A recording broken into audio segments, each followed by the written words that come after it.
I noticed that the articles on your site are split into categories, and they're really clear. They say entrepreneurship, newsletters, productivity, social media, and writing. I'm curious, of those buckets, if you were to really teach something today, what would you really love to teach right now? It's an interesting question because two sort of instinctive answers popped in my head. So the first one that popped into my head was, of those, I would say newsletters, just because I think that's my newsletter is the core of everything that I do. It's the core of my whole business. It's the core of my audience growth. It's the core of everything. So one simple answer to that would be like, all right, well, that's the sort of engine of it all. So let's do that. But the other answer that sort of popped into my head, which is, I guess, kind of a cheat, but I think is actually true. I don't actually see those things as disconnected. I see them as all part of the same thing. So, for example, my newsletter and social media are intertwined. Content that goes in my newsletter goes on social media. Content that goes on social media goes in my newsletter. I don't view them as these sort of separate buckets, right? Both of them are reflective of writing, right? Are an expression of writing. Entrepreneurship, productivity is part of what allows me to publish a newsletter and social media content and write blog posts and do all of this stuff. And all of it is designed in some ways to fuel in my business and the sort of entrepreneurship, right? So the honest answer is, the sort of short, obvious answer is maybe newsletter, but the honest answer is, I actually think it's the connection between all of those things that is not only what I teach, but sort of what is unique, and that I see them all as interrelated. Whereas I think a lot of people don't. They sort of think of them as sort of separate buckets. So yeah, there you go. Two answers. Take your pick.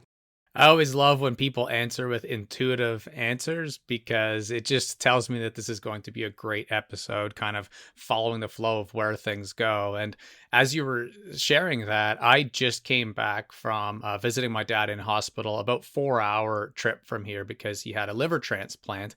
And what you're sharing is, it makes me think of something that I was thinking of sitting in the hospital about, just how connected the different systems of our body are. Like, you have the systems and then you have the organs within it. And so that really makes sense to me, how it's all connected, and we can't really pull them apart because one thing impacts the other. So in terms of taking a pick, then I think as an overarching concept, we have entrepreneurship/business, because this show is oftentimes for the beginners or people just really looking into that for the first time, maybe not believing that it's for them.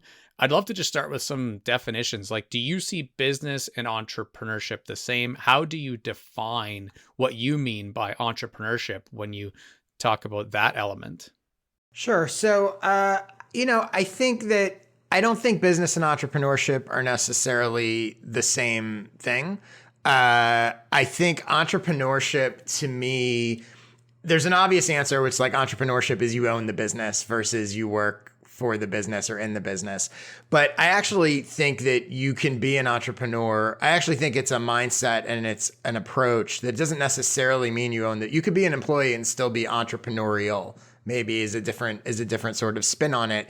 And to me, what I think it means is a feeling, a sense of ownership of what you are doing. And now, in a lot of cases, that means you actually own the business, you own the product, whatever.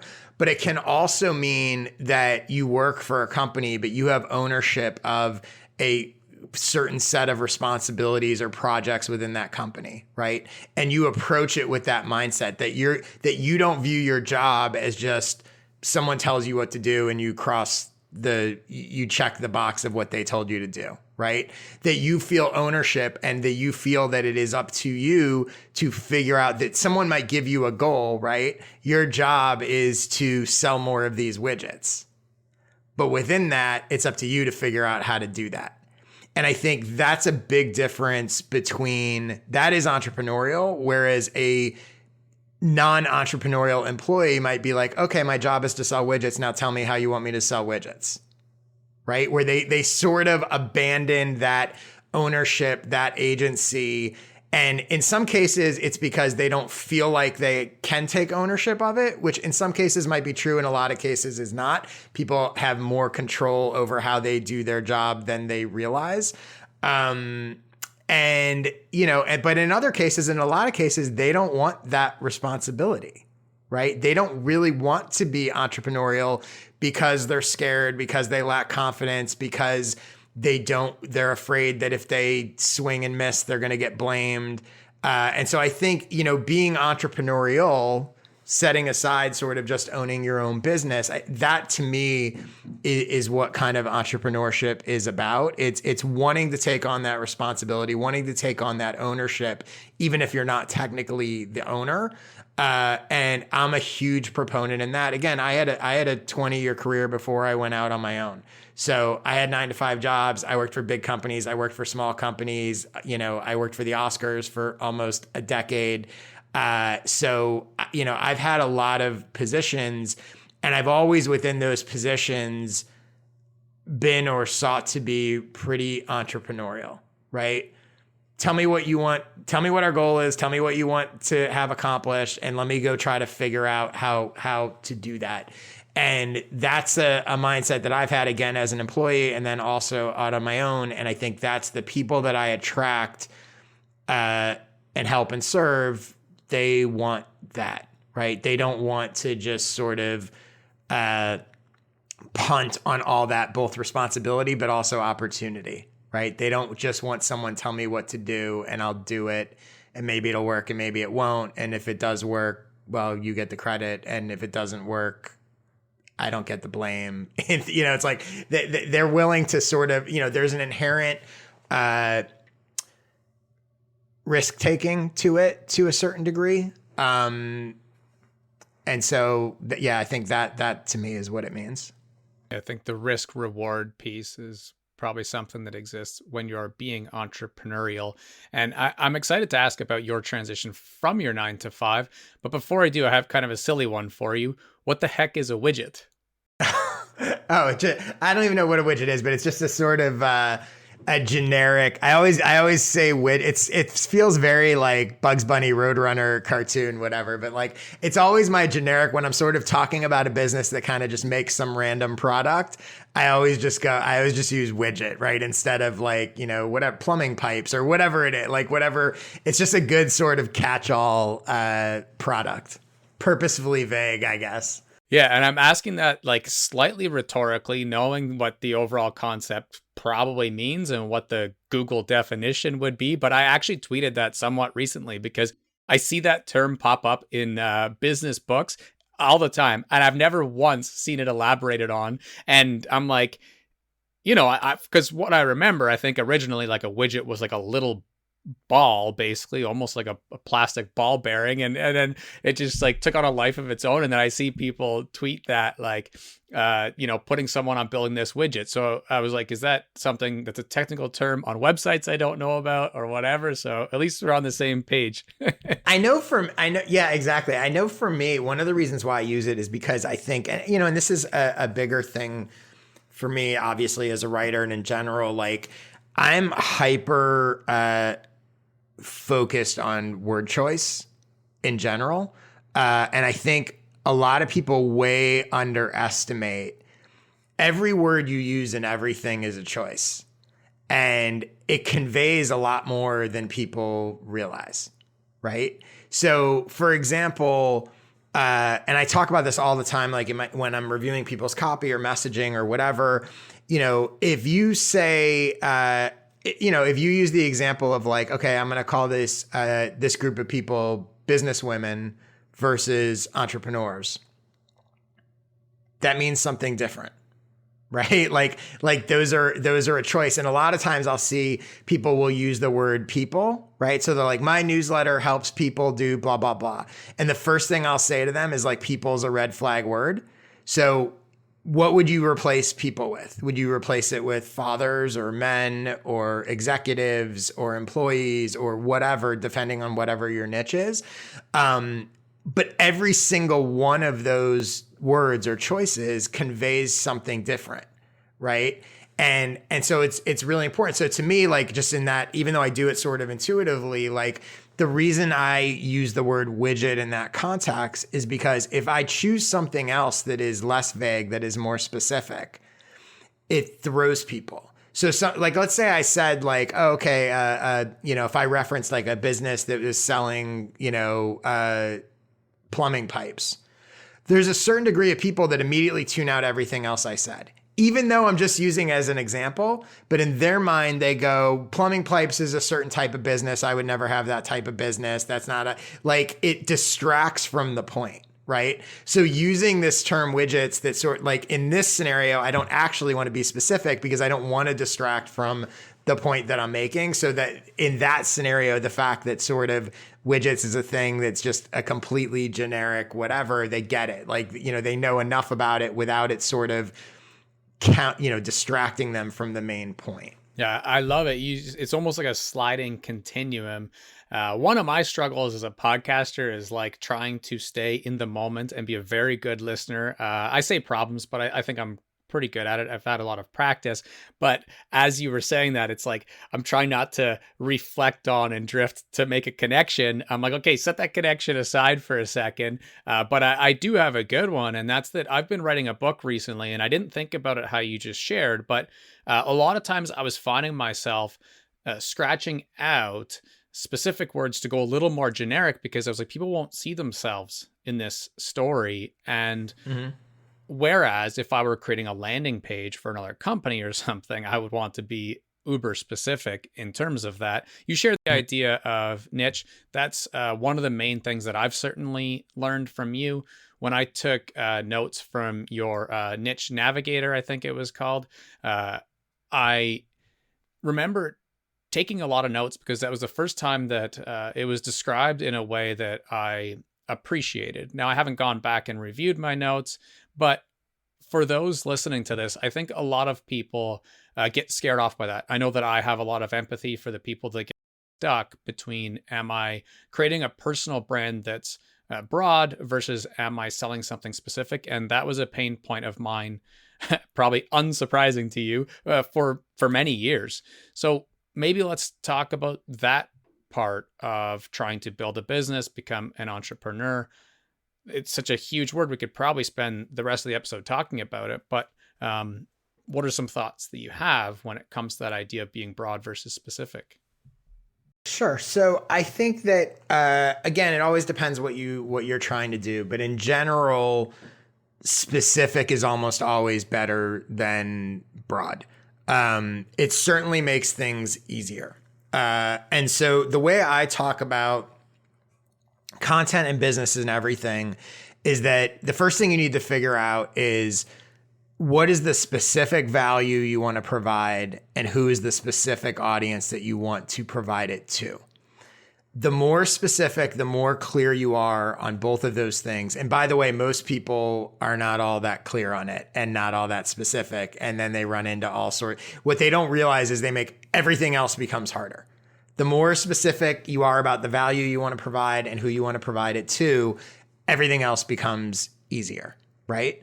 And so, but what I think happens is, and what I think holds people back is, or one of the big things that hold them back is I talk about this idea of your ideal audience versus your only audience.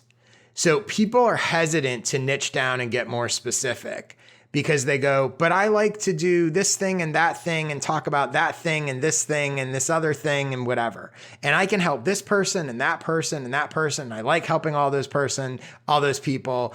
I don't want to go narrow because then that means all that other stuff that I can do and want to do all goes away, right?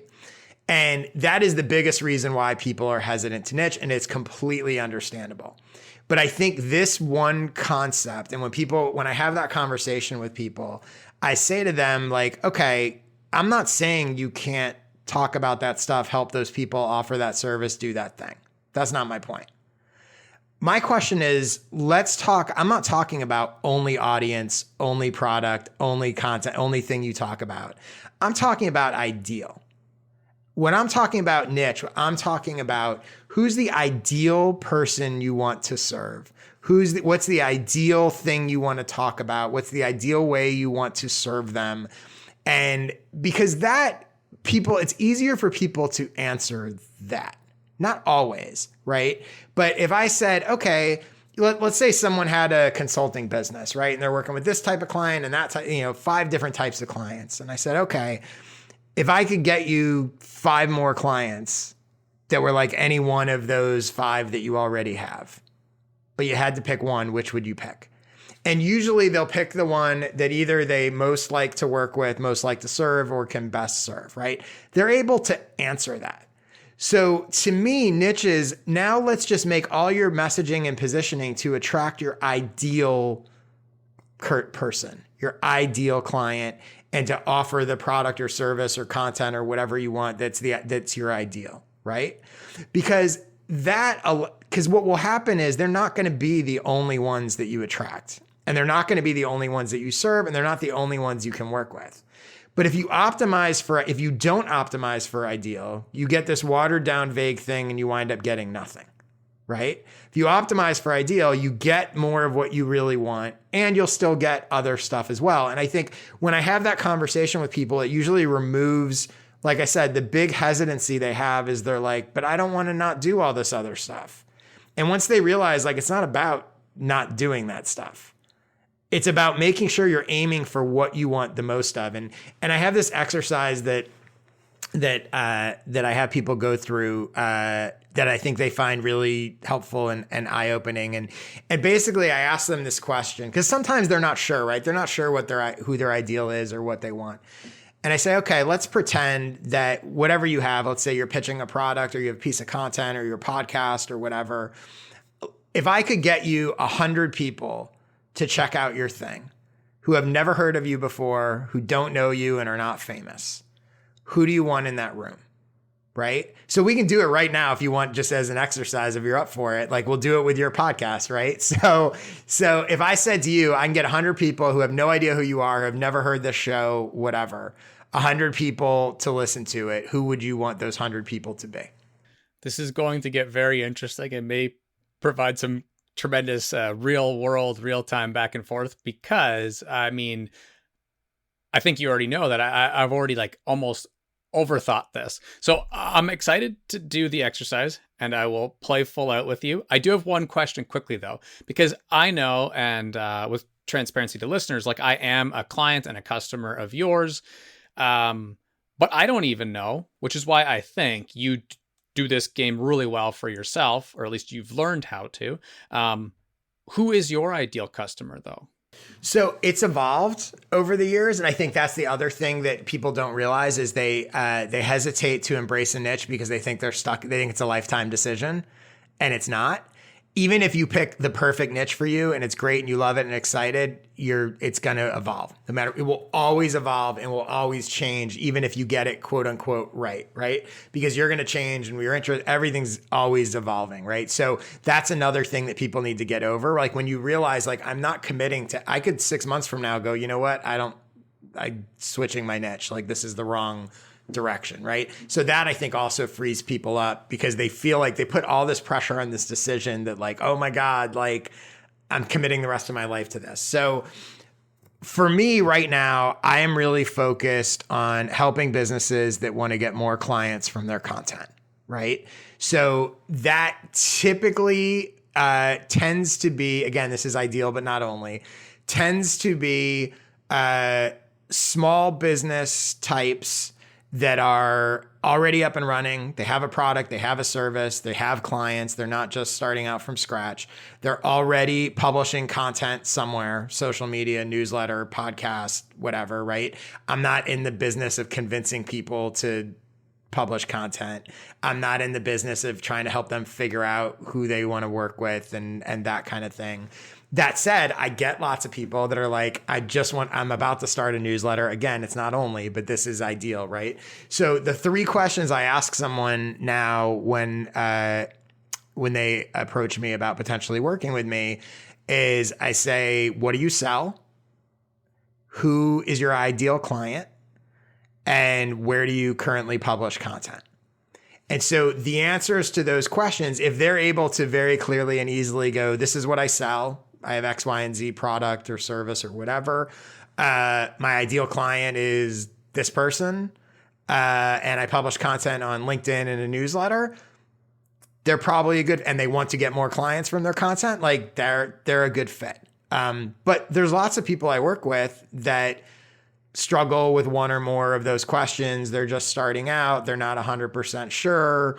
So it's not that I won't work with those people, but in terms of like my ideal, that is it. Now that is an evolution, right? A year ago, if we were having this conversation, I would have told you my ideal client was, or my ideal audience was experts who want to grow their business, right? And so that's still true. But usually what happens is your niche, you're going sort of narrower and narrower and more specific, right? So my current niche is, yeah, it's helping them grow their business, but it's more specifically helping them get clients from their content, right? So that's kind of how I think about it.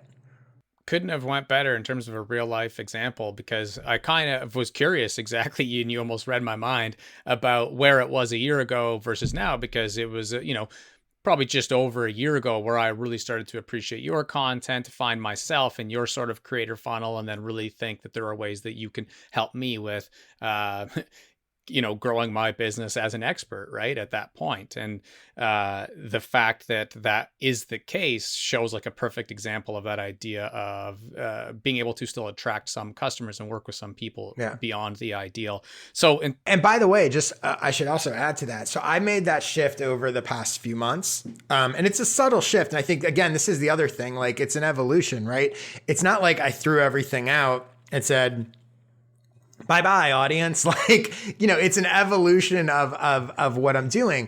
But what's interesting is in even just a few months since doing it, I can see the difference. I am attracting different people now. And I can see it, right? I'm attracting the people, and this goes to ideal, right? Once I made that shift, even though it's a subtle one, all my messaging and everything and the content all changed to reflect that shift, to attract the people that I want, right? So my newsletter sign-up page, it's basically the same newsletter, but my newsletter sign-up page used to say a newsletter that helps experts grow their business, and now it says a newsletter that helps you get more clients from your content.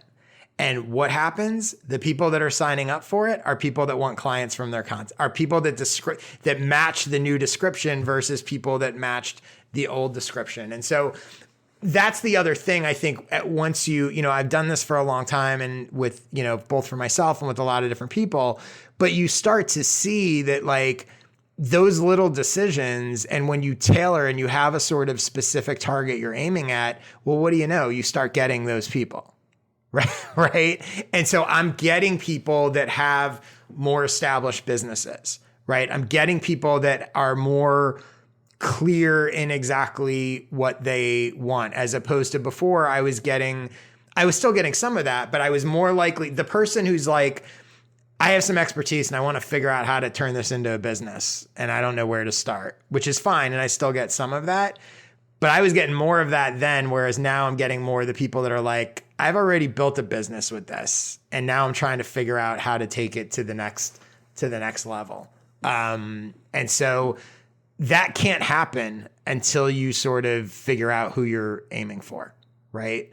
And that's a perfect segue back into the game that we can play about figuring out a niche, because I often have ideas about like B2B type things, as in, for example, I will help you publish a book or create a book that helps you organize your ideas and get that out into the world, or creating email newsletter courses is something I've done for companies before, stuff like that.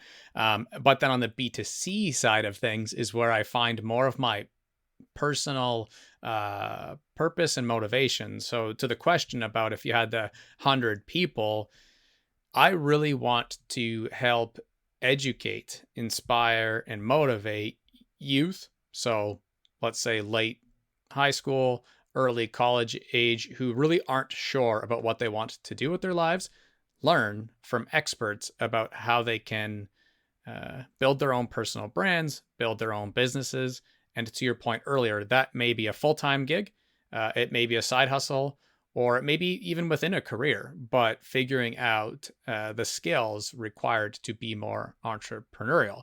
Where I get stuck a little bit is that that's pretty clear to me. Like, I would love for this podcast to exist in every school in the world. Building a business around it is a whole different story, it seems, because when I think of,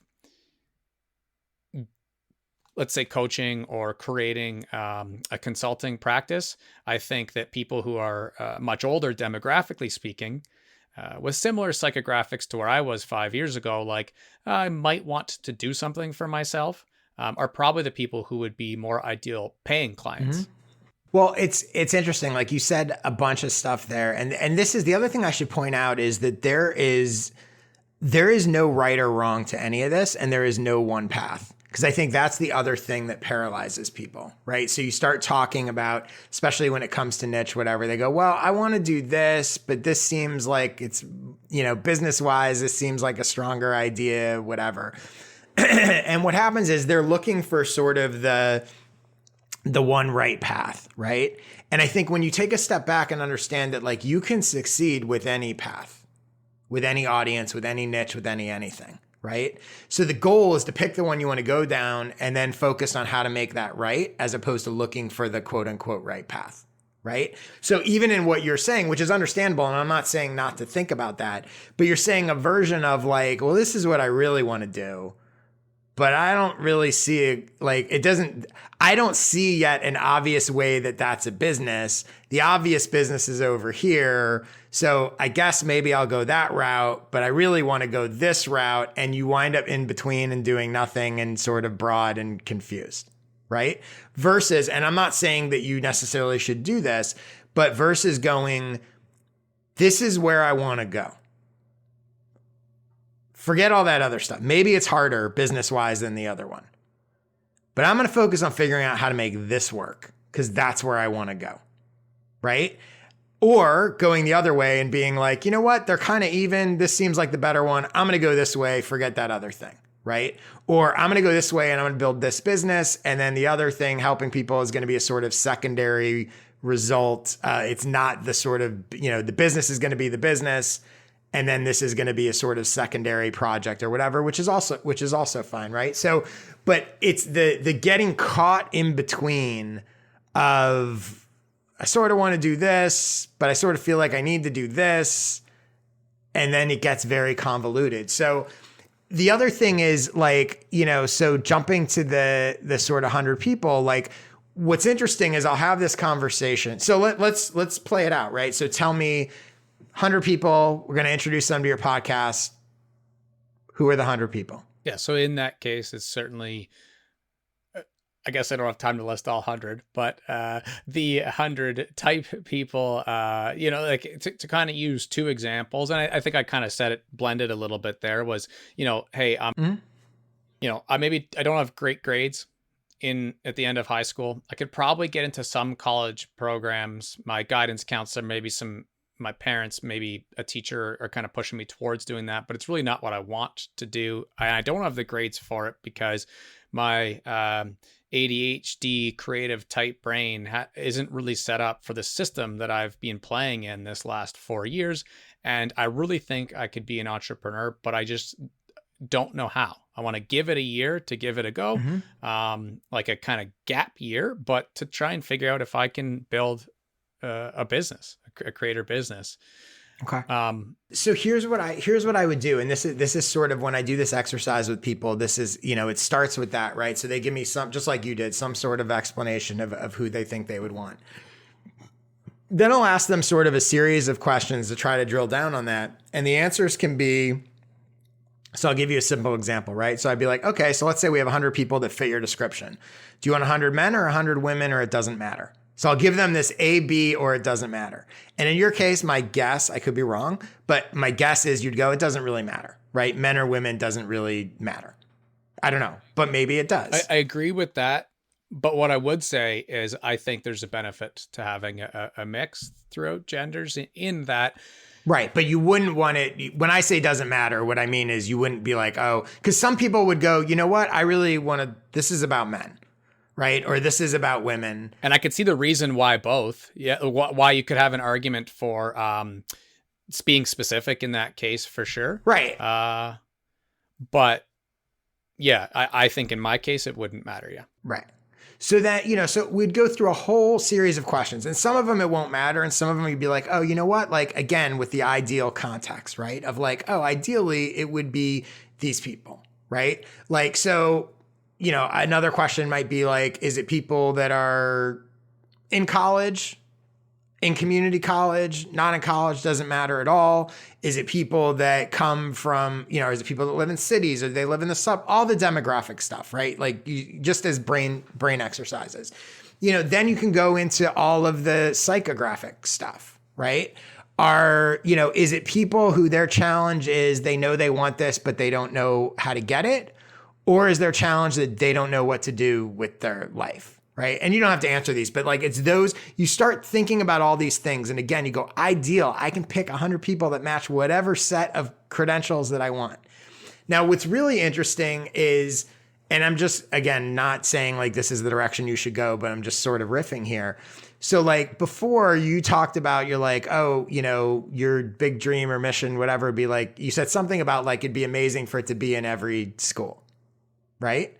So I might turn around and say to you, so do you want 100 students or do you want 100 school administrators? Maybe if the goal and the vision is to get in schools, the ideal audience is actually the school administrators, because that's going to get you into the schools as opposed to 100 random students. So this is another thing, again, not saying it needs to be that, but this is another trap people fall into, where you're going like, who am I trying to help with the show? But there may be maybe other people that allow you to get to more of the people that you want to help with the show than the people themselves. Right. And I think parents falls into that too. You look at businesses like, yep. I forget. There's some like young authors workshops and things along that lines, like art therapy, people running art therapy type businesses for teens. And like typically they're actually trying to market to parents or youth groups. And again, there's a million examples, right? What are those people consuming, right? You might say, hey, I want, 100 community college students who know they want to become entrepreneurs, don't know how to do it, and are fans of Tony Robbins.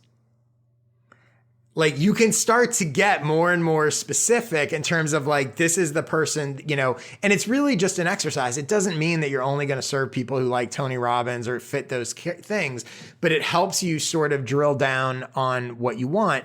And, another example, which is why it really needs to start with like, what is your goal, right? So like I've told this story before, but I've done a lot of work with comedians in the past, and every comedian would come to me and they'd be like, I need more followers, right? I need more social media followers. I need whatever. And I would always have a conversation with them and be like, forget that for a second. Like, what's your actual goal? Like, what's your career goal? What are you trying to do? Right. And one time a guy said to me, he's like, I want to be on a sitcom. I was like, all right, perfect. So what do you think is going to get you closer to being on a sitcom? Having 10,000 random followers in Ohio, or having 100 casting directors and showrunners following you? Your goal is to get cast on a sitcom. It doesn't matter if you have a 22-year-old in Columbus, Ohio following you. You need the person that can cast you. So that means once you have that goal, that means that person's entire social strategy should be designed to get casting directors and showrunners to follow him, not to post some random video that he hopes goes viral and gets, random people to follow him, right? 10,000 followers is not going to do him anything. Like 100,000 followers isn't, okay, maybe incrementally it helps you, but not really. Like all you need is one casting director or showrunner to go, I got to put that guy in something. Right. And so, but you can't get to that strategic part. You can't get to the like, who am I targeting part until you have an idea of what you're actually trying to accomplish. right? So I go to you and I go, oh, maybe 100 school administrators, but that's just coming off of you randomly referencing that like that's your goal. But I think when you figure out roughly sort of what that goal is, now everything else becomes optimized for that, right? And so again, goals can change, and that's why all of this will always evolve. But I think it's a big piece that people miss, right? Like, just because you're making a show designed to help this audience doesn't mean that there's not other people that can help you get to that audience, right? And again, from a business standpoint, like, just because one business model approach seems, I wouldn't even say easier, I would say seems less likely to fail than the way you really want to go, doesn't mean you should go that direction. Because the way you really want to go also has a hidden bonus, which is you're more passionate about it and more excited about it. And that can make up for the perceived greater challenge of going the other route, right? And so I'm a big believer in like, figure out the direction you want to go and go that way and try to figure out how to make it work, as opposed to just what a lot of people do is they look at the landscape and they go, this is the least likely to fail. I'm going to go after the least likely to fail. I like to look at all the options and assume success and go, if I was just as successful with this version as that one, which would I choose? Even if one's easier to hit that mark. Right? Like, look, the truth is I could have gone a lot of different ways. It would be easier for me to sort of have the same level of success that I have. I could write a newsletter that appeals to venture capitalists. I could do the exact same thing I do, but the audience would be way more valuable. But I don't want to do that. I was about to ask, why don't you want to do that? Yeah, I go this way, right?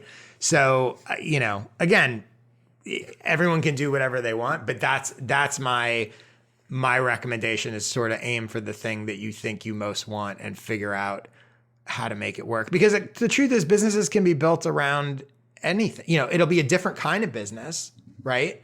But it can be built around anything in a variety of different ways, right?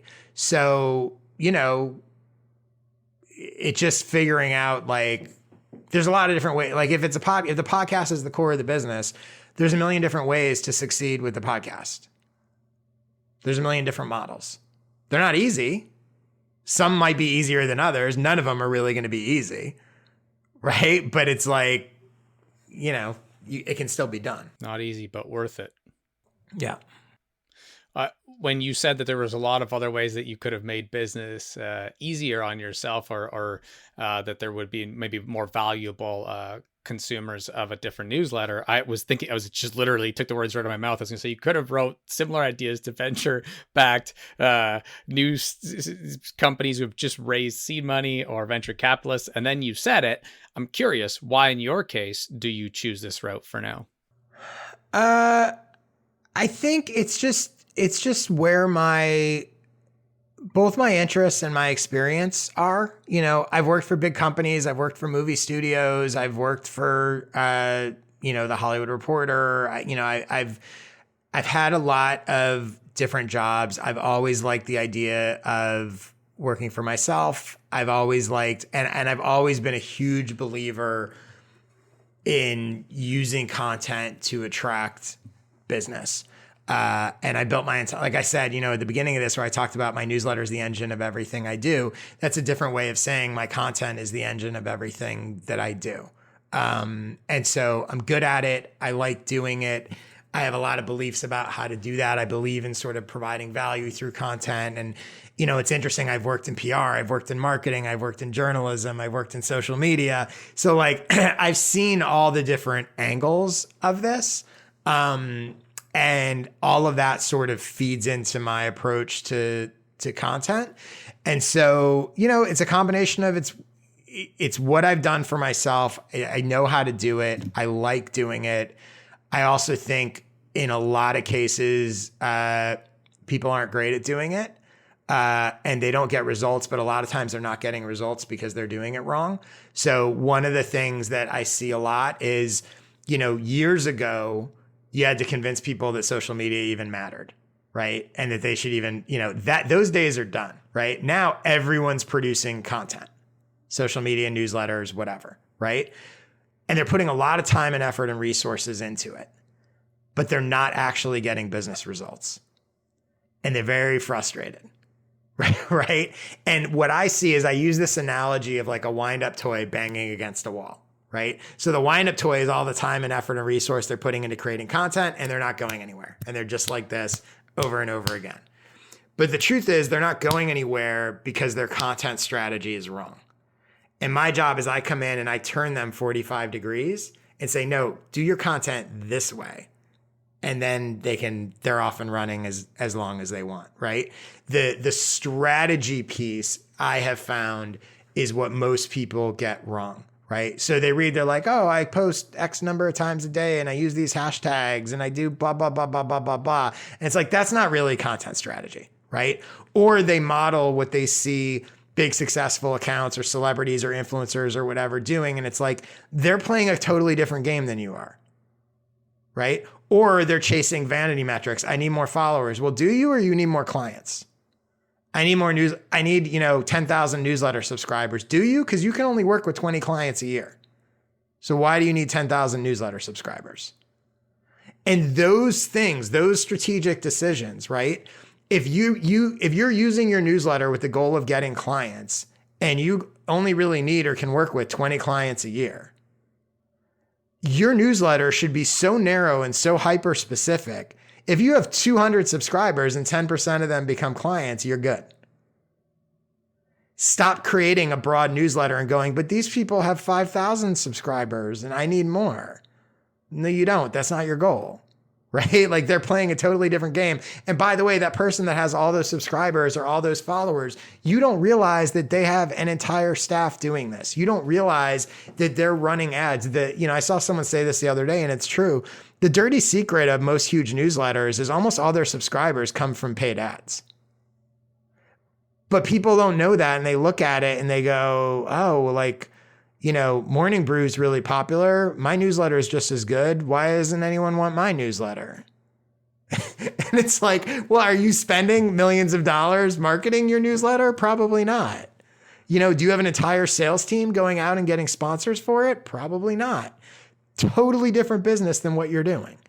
And so that, I think all of that stuff, right? The firsthand experience, the understanding and the seeing what I have been able to do with it and clients that I've worked with and sort of seeing this need that aligns with, my interests and skills, that's why I've chosen to go this route.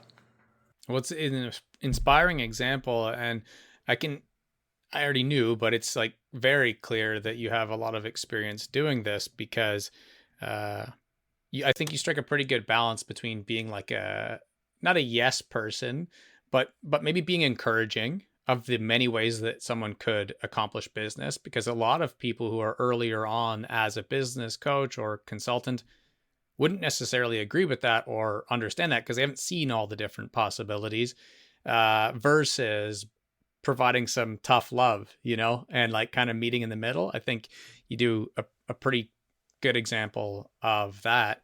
You mentioned that you really were appreciative of your 9 to 5, that you did it for many years, and that you also, because two things can be true, love kind of working for yourself now. So again, I think a lot of people listening to this are probably way earlier in the journey. I remember what it was like to aspire at all towards solopreneurship, but not even have taken a step yet. When it comes to that whole, it's kind of like a buzz thing, like quit your 9 to 5, go all in on yourself. What wisdom do you have for people wondering about that? Yeah, I mean, I don't recommend, well, I'll tell you sort of how I've done it, and then I guess sort of say what I recommend for people. Every situation's different, obviously. So I graduated college 1997. So no social media, internet's kind of just becoming a thing, totally different world. The idea that you could use the internet or any of this stuff so it wasn't like I didn't come out of school with the idea of going out to work for myself even really as like an option, right? I had a degree in journalism. I got a job in PR. I moved to Los Angeles and entertainment industry and sort of went from there. But as the internet evolved, my first blog, I think, was in 1999, like really early. Like you couldn't even post. It was on Blogger. There was no YouTube. You couldn't even, in the early days, I couldn't even like embed a photo. So you could just type text and links like crazy, right? No social media, no anything. The idea that like any of it could ever be a business or any of that was just like not a thing, right? So it was just a thing that I just kind of did for fun and was interested in. And for me, again, it was all so new then that to me, I just saw like, oh my God, like I can publish my own stuff. Like that's insane. Like, so it was just fun and a sort of side thing for me. And then over the years, obviously, as things evolved, I was always doing it, and I was always doing sort of side projects, not even businesses, not whatever, but I'd have every 6 months, I'd start a blog, stop a blog, start a newsletter, do whatever, like just sort of playing with all this stuff. Because, basically because I liked it. At the same time, while I had good jobs and I learned a lot and, I would have this pattern, right? Where it's like, I would get a new job. I'd be like, oh my God, this is amazing. I'm going to go work for a movie studio and I'm going to work for the Hollywood Reporter and I'm going to do that. Like, this is crazy. And they were really cool. And after 6 months, after a year, I'd be like, kind of over it. And throughout all of it, I never liked literally the 9 to 5 of it. I liked being in control of my own time. I liked, so somewhere in my head, I was always like, the dream would be to work for myself in some capacity. So even though I liked my career and was getting a lot out of it and whatever, like somewhere in the back of my head was like, oh, it'd be really cool to be able to work for myself, even though I didn't know exactly what that might look like. And interestingly, around 2001, 2002, somewhere in there, I was working at the Hollywood Reporter. And one of the things that I realized, and this is one of the great things I think about quote unquote day jobs and 9 to 5 jobs, especially earlier in your career, is you get exposed to all this stuff, right? That if you just go out on your own, you don't. You make connections and network and you learn all these things, right? So I was working at the Hollywood Reporter and I was covering the film industry, specifically a couple different studios, Disney, Paramount, whatever. And so in that job, I was able to have meetings and lunches with people that were running Hollywood. Like literally the heads of the studios once a month, I would have lunch with. So in terms of a learning experience, and I was meeting all these producers because I was covering all their stuff. And what happened in my time working there is I started to realize there were a lot of smart people working in Hollywood and entertainment, whatever. And there were a lot of people that I was like, they don't have anything I don't have. And it was super eye-opening because I started to realize like, I could do what that person does, I think. Like I don't have the experience, whatever, but like, there's a sort of Wizard of Oz, like, right? Like, Emperor has no clothes moment where I'm like, wait a second, like that's all you have to do to be a producer. So I suddenly it made me realize like, well, wait, maybe I remember very vividly going like, you know what? I'm on the wrong side of the table in these meetings. I don't want to be interviewing and writing about these people. I want to be one of those people. And so I started to write screenplays. I started to, with a partner, try to like produce some stuff and put projects together and all that kind of stuff. And then eventually though, when I was at the Hollywood Reporter, it'd be a conflict of interest. I can't run around like pitching my screenplays to the people that I'm covering. I could, people do, it's not ethical. I wasn't going to do that. So that combined with like, I don't want to have a 9 to 5, blah, blah, blah. I left with no other job. And was like, I'm going to write screenplays. And I had always been a good writer in a variety of ways and whatever. Screenwriting's really hard. It's the toughest thing. When I left, I had written a screenplay. I was able to get an agent at CAA who was like going to shop it around. Like I was like, but you never know what's going to happen.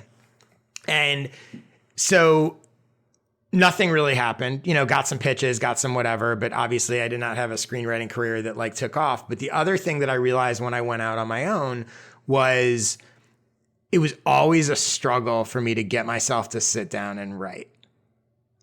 And what was interesting was at the same time that I had to kind of, even though I wanted to do this, what I realized in retrospect is I fell in love with the idea of not having a 9 to 5 more so than I did the actual screenwriting. Because what was interesting is what started to happen was I was having to force myself to sit down and work on these screenplays, but I couldn't pull myself away from doing social media and blogging stuff. And I was like, something's not right here. Like maybe I'm not into, again, in retrospect, I realize I like the idea of being a screenwriter more so than I like the actual screenwriting. Whereas with social media, like I love doing the thing. And then after a few months of that and no job and sort of looking around and being like, okay, like, you know, where's money going to come from? A movie studio that I had covered reached out to me and they're like, do you want to come in and freelance as a marketing writer and whatever? And so that sort of took me back into the kind of working world. So what I would recommend to people is I don't actually recommend making the jump like I did without any sort of like, well, I'll figure it out, right? And I think a lot of people do that. A lot of people go like, if I only had the time, right? If I only had the time, then I would write my novel or do my whatever, build my business, whatever. I actually think building it on the side, starting, learning. And so moving forward, I went back into the working world and I was doing more social media stuff and blogging and figuring out how to sell and a little consulting and all that kind of stuff sort of on the side. To then when I eventually left for good, which was in 2016, I was able to take the Oscars as a client. I had worked there full time for almost 6 years, took them as a client, and then was able to get some other clients. And so like and at that point I knew I was going to something that I was already passionately doing on the side and had built up some stuff. So that's my advice is a few things. Number one, there are a lot of advantages to 9 to 5 day job, whatever, early on in your career.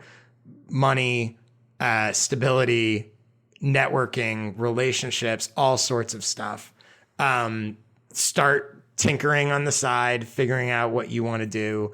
But yeah, don't be afraid to make the jump eventually. But like, I don't think it's an either or. Like, I'm really glad, again, it was a different time and it wasn't like it was I wonder had I been 22 years old in today, let's say, I don't know that I would have taken a regular job. And I think it would have been a mistake. Like, I think I would have been like, oh, I'll just go, do this internet thing.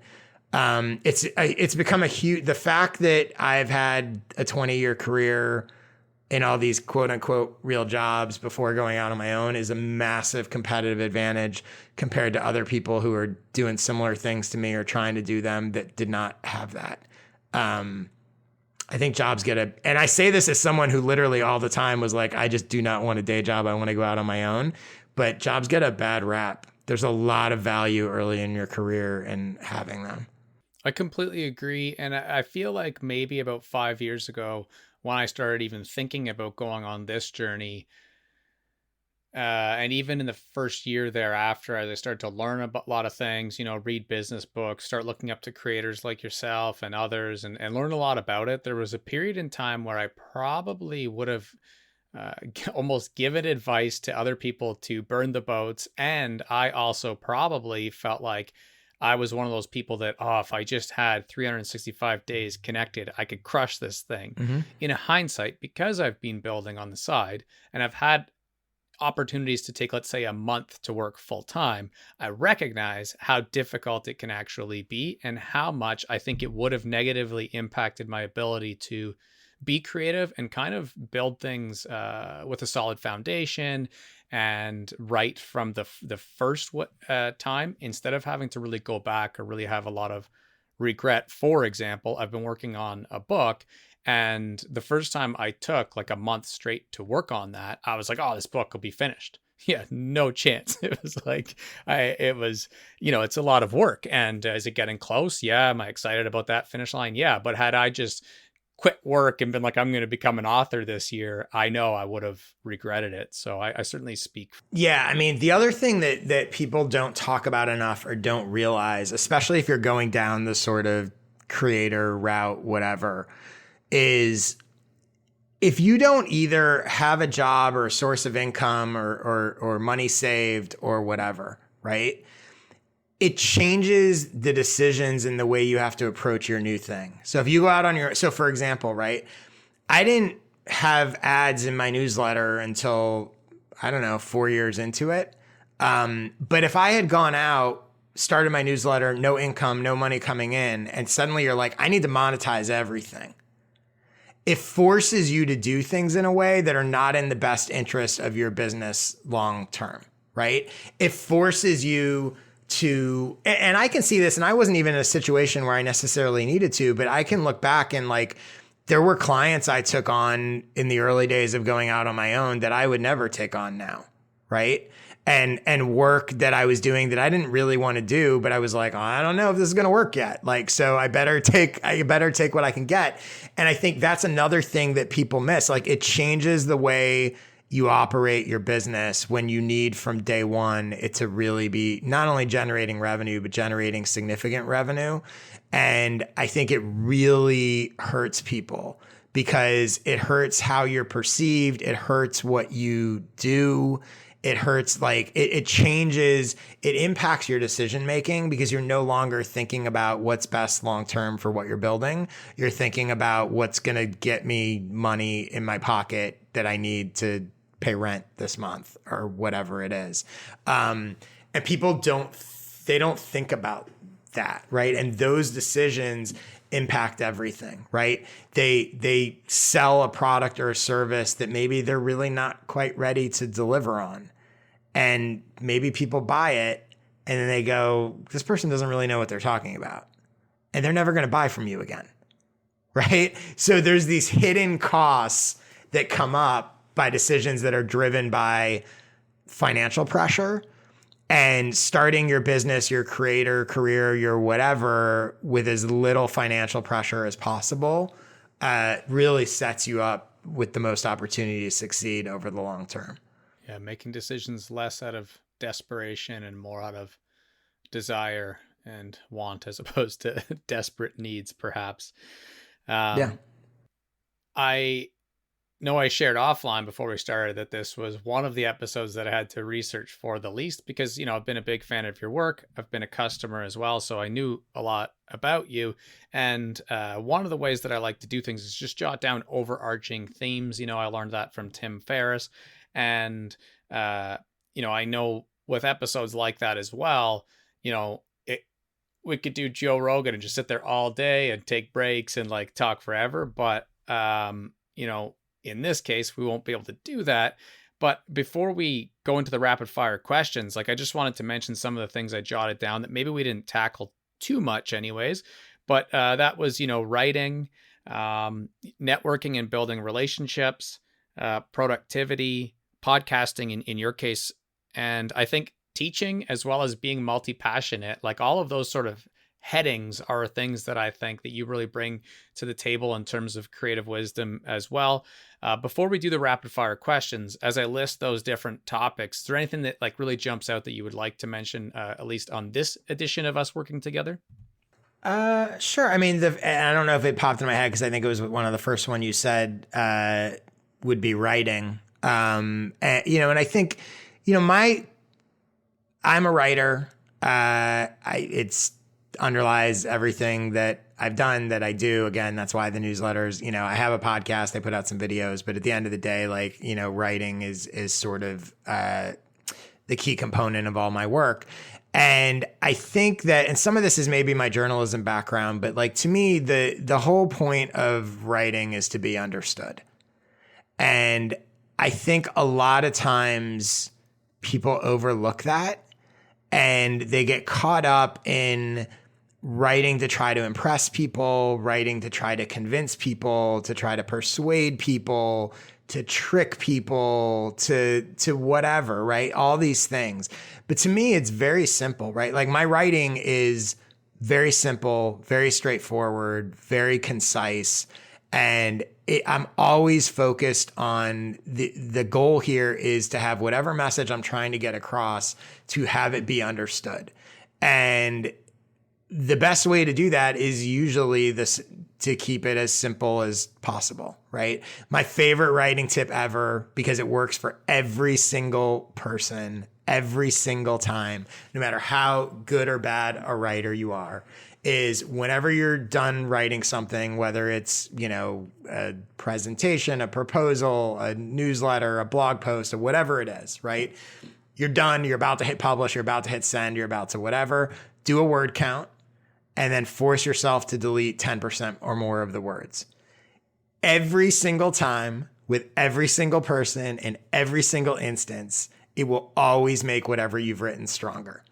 And the reason is it's an editing trick, obviously, but what happens is when people write something and then they go through and edit it, where their mindset is at is they're looking for, as they analyze each bit of it, they go, is this making it stronger or not? Right? But when you shift to, you have to remove 10%. Now you're not saying, is this necessary or not? You're saying, what is the 10% that's least necessary, right? It's a total shift of your approach. And you wind up realizing that like, oh, well, if I have to remove words, I guess I'll remove this part. And all of a sudden at the end, you read it after you've removed the stuff and you're like, oh my God, I really didn't need that. This is so much better, right? It removes that feeling of like, but I really like this sentence. I have to remove something. Right. And so it's so simple. It works every time. And again, no matter how good or bad your writing is, and you'll be surprised, and a lot of times, like I say at least 10%, but you could sometimes do 20%. You could sometimes do whatever. But you'll be amazed because you'll have something that you've edited a bunch of times. You think it's done and you're like, this is really tight. And then you go, all right, well, what would it look like if I had to remove 10%? And then you go, oh my God, it's better. It's like the KonMari method to organizing your closet or your drawers, being like, I still like that t-shirt. Yeah, okay, well, we're getting rid of 10, 20%. I am really good with that when it comes to, I think, emails, threads, things of that nature. Posts can always have room for improvement. Where I am a bit scared about doing it is the full book. I think that's going to, and that's why obviously you hire an editor and stuff like that, kind of remove yourself from the process a little bit because you're too close to it. Yeah. But I think that's where my next big test in that way will be. Curious side note, before we do the rapid fire questions, do you have a book that you've ever published that you have in the works? Are you going to write a book in the future? I have not written a book. I've written the equivalent of probably multiple books. God only knows. I haven't. Every once in a while, I'd say every 6 months or so, it bubbles up, and I go, maybe I should write a book. I should probably write a book. I haven't done it for a couple reasons. I think one is, if I were going to do it, I'd have to have a really clear sort of idea, something I was really excited about and wanted to do that felt like it should be a book as opposed to a blog post or a something else, right? So that's the first thing. I don't think I've latched on to something that I felt like, oh, I need to do this. The second thing is, I feel like if I were to take something like that on, well, something else needs to go on pause. So I have to want to do it I have to want to do it more than things that I'm currently doing. So that hasn't happened yet either. Another thing is, in general, in most cases, a book is not a huge revenue generator, with rare exceptions. It's not a big revenue generator. So you're going to put all this time, or I would put all this time and effort into making this thing, which the true value of it is as a sort of attraction force. But my content kind of already does that. I have a lot of stuff out there, so I don't know, and I probably downplay it. It would probably be better for me than I realize, and maybe this is an excuse I tell myself so I don't have to do it. But that's that's definitely a piece of it. And, I don't really have interest. I've done a little speaking. I don't really want to go on the speaking circuit. A lot of times a book can be really, if I did, then I'd probably write a book. It'd be helpful. But yeah, so for the moment, no, but I definitely don't rule it out. And I do think about it occasionally, and would not surprise me if one of these days I do it. It just hasn't been a priority up to this point. It were very similar that way because for 15 years, people always asking, why haven't you written a book? Why haven't you written a book? And the thing that I would always say is like, I don't want to write it for the sake of it being a business card. I need to have the right concept in my mind, how I'm going to weave stories together that tell a cohesive concept. And I think I'm there now. So that's why, over the last 6 months, I've been working on it. But yeah, I know obviously it goes without saying that if and when you feel that it's the right time, I'm sure it will be awesome for you. That's for sure. I will say, if I were to do one, at least now, like where my head's at, if I were to do one, it would be super actionable. So like when I've thought about it, I've been like, what would it be like to write like the most actionable book ever written? Right. And it would probably be more along the lines of like a Derek Sivers book or a Seth Godin book, where it's a sort of collection of these short things. It would not be, I don't ever see myself doing a book where like I'm doing a bunch of research and telling stories about, this person, this study, they did blah, blah, like those kind of business books, which I read and I like. I don't see myself writing those books. I think with everything I do, I have an emphasis on sort of like no fluff, value per minute. And I think I would write a book in that way that was like, how can I just get right, whatever it is? I want people to be able to do something after reading it that they couldn't do before. And I want to get that to them in as sort of quick, no fluff way as possible. So if I did a book, that would be, at least that's my take at the moment, that would be the approach. I can't ever see myself writing like a, typical type business book, even though I read them. Yeah, and that's exactly what I pictured when you were sharing that first bit because of how many blog posts you have. And it reminds me of like Jason Fried at 37 Signals as well. Yep. And how they've kind of written their books, just repurposing, but also like with some thoughtfulness, right? That's probably comes down to a table of contents and how you organize the ideas, because it still becomes a valuable book that stands alone as well. It's not just taking the blog posts and stapling them and shipping them. So that's awesome.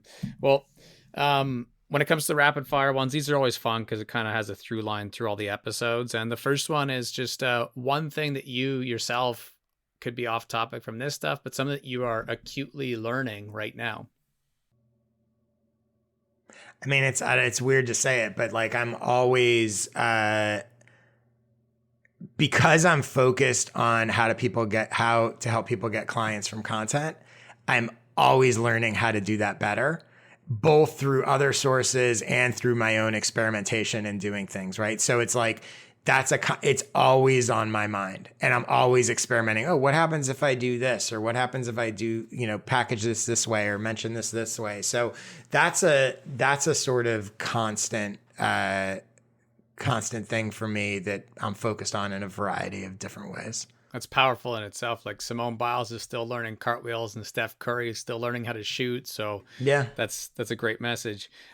One piece of advice, I know that, as you said, you've written a lot of blog posts. You've certainly posted a lot on social media. You have a ton of great advice, but if you could only leave one thing for the next generation, what would it be? I have this thing I say a lot, which I think is kind of universal advice. And it's that not enough people do things.